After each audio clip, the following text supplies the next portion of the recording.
हमारे व्यस्त जीवन में ईश्वर की आवाज़, जीवन में जो दुख के पल हैं वह पल बहुत लंबी लगती है और जीवन में जो सुख की घड़ी है, सुख का पल है, वह बहुत छोटा लगता है। इन दुख के पलों और सुख के पलों के प्रति तटस्थ होने सीखना सबसे ज़रूरी है। हकीकत में तो यह है कि ना दुख रुकेगा ना सुख रुकेगा। इन दोनों को समझ पाना हमें मुक्ति की दिशा में ले जाता है। सामान्य काल का दूसरा सप्ताह, शनिवार 20 जनवरी 2024। पहला पाठ सामुएल का दूसरा ग्रंथ अध्याय 1 पद संख्याएं 1 से 4, 11 और 12, 19 तथा 23 से 27 तक। मार्कुस का सुसमाचार अध्याय 3 पद संख्याएं 20 से 21 तक। आज हम इस बात पर चिंतन करें कि किस तरह से हम अपने कार्यों को कर पाते हैं। जीवन में जो दुख की घड़ी है बड़ी लंबी लगती है और जो सुख के क्षण हैं वह बहुत जल्दी बीत जाते हैं।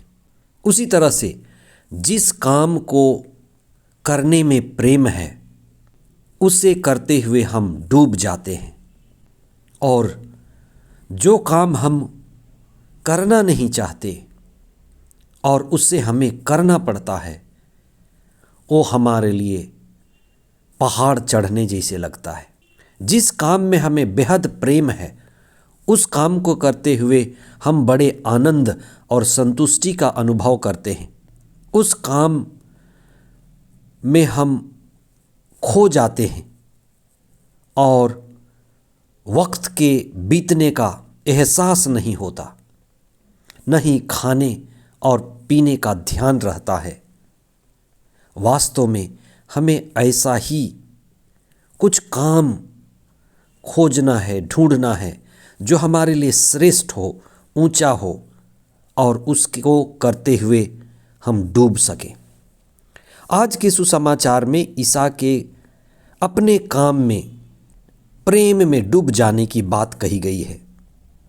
वे काम में इतने खो जाते थे कि खाना पीना उनकी प्रमुखता नहीं रह जाती थी। हमारे जीवन में काम हमारी अभिव्यक्ति है। Work is expression.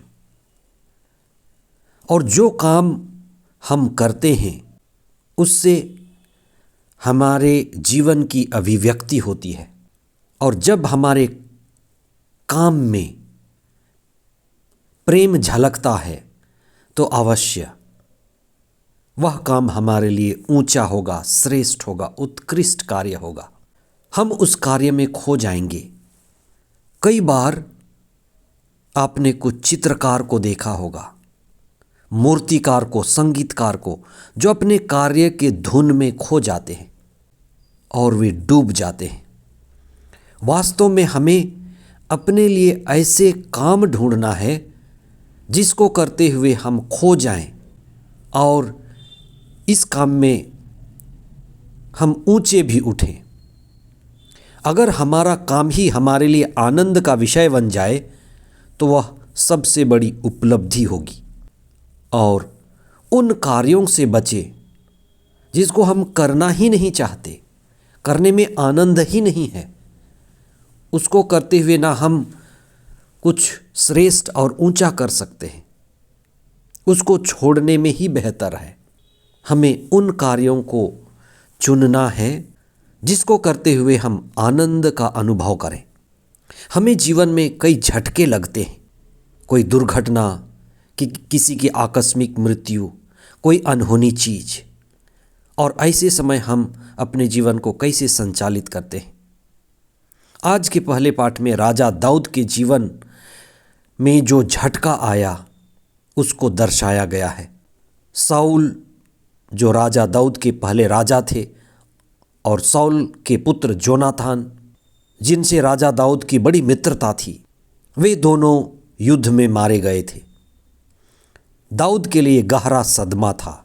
दाऊद उनकी महानता को और योगदान को याद करते हुए, धन्यवाद देते हुए शोक मनाते हैं। जो भी कि साउल उनके विरुद्ध थे, उसे मार डालना चाहते थे, लेकिन दाऊद उन बातों को, दुश्मनी को, ईर्ष्या को, बदले की भावना को याद नहीं रखते, लेकिन उन्होंने जो श्रेष्ठ काम किए थे उनको याद करते हुए शोक मनाते हैं। जीवन में शोक है, जीवन में आनंद भी है। इन दोनों के बीच में हमें संतुलन सीखना है।